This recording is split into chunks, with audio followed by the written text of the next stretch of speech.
We're going to explore what a differential is and how various differential designs operate.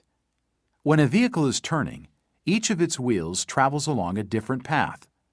Because each path is a different length, each wheel has to have the ability to rotate at a different speed. In order to allow the wheels to turn at different speeds, a differential is used. Power is supplied from the engine via the transmission to a drive shaft, which connects to the differential. A pinion gear is attached to the end of the drive shaft.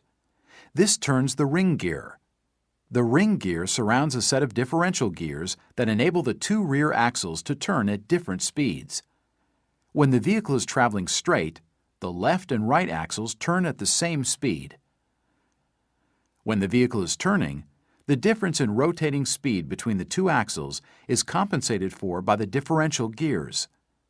Notice that the pinion gear turns at a different speed than the ring gear.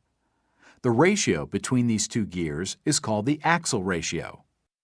In this example, the ring gear turns 1 time for every 4 revolutions of the pinion gear.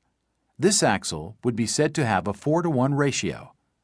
By changing the axle ratio, the torque multiplication and top speed is changed, either increasing or decreasing them. Axle ratio is an important component of the transmission gear ratio. All the gear ratios between the engine and drive wheels determine how much power is actually applied to the wheels. This is why some vehicles, like trucks, will have different axle ratios available. The vehicle can be optimized for either heavy hauling and towing or normal driving and highway cruising, but not typically both. You may also hear this described as final drive ratio.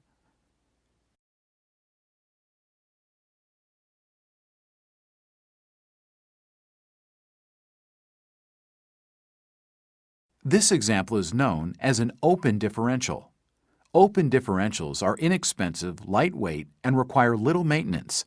However, the major disadvantage of an open differential is that the engine's power follows the path of least resistance. This means that, in cases where one wheel has less traction than the other wheel, the engine's power will go to the wheel with the least traction. A way to limit this loss of traction is to limit the amount of independence between the two axles. This can be accomplished via a number of mechanical, electronic, or hydraulic systems which are known as limited slip differentials, or LSDs. The benefit of a limited slip differential is that the amount of power sent to the wheel with the least traction is limited so that the wheel with the most traction receives continuous power in order to get the vehicle moving. The disadvantage of a limited slip differential is the amount of power that can be transmitted to the wheel with traction is also limited.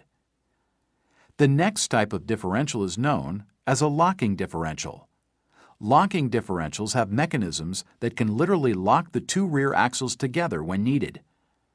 With a locking differential, both axles receive equal power so that the wheel with the most traction will always have power. Locking differentials are often used for heavy-duty off-road or other low-traction situations. The disadvantage is that they have to be unlocked to allow differential wheel speeds during turning. If the axles are locked during turning, handling is negatively affected. An alternative to differential-based LSDs and locking differentials are brake-activated LSDs, such as Toyota's Auto LSD system. Brake-activated LSDs use an open differential but selectively apply the brakes to the wheel with the least traction.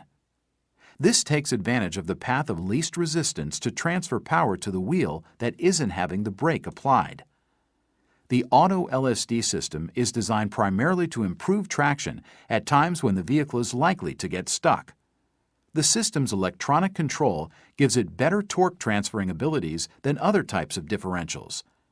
Other benefits of these systems are that they require fewer parts and are less complex than mechanical systems. This reduces maintenance and weight.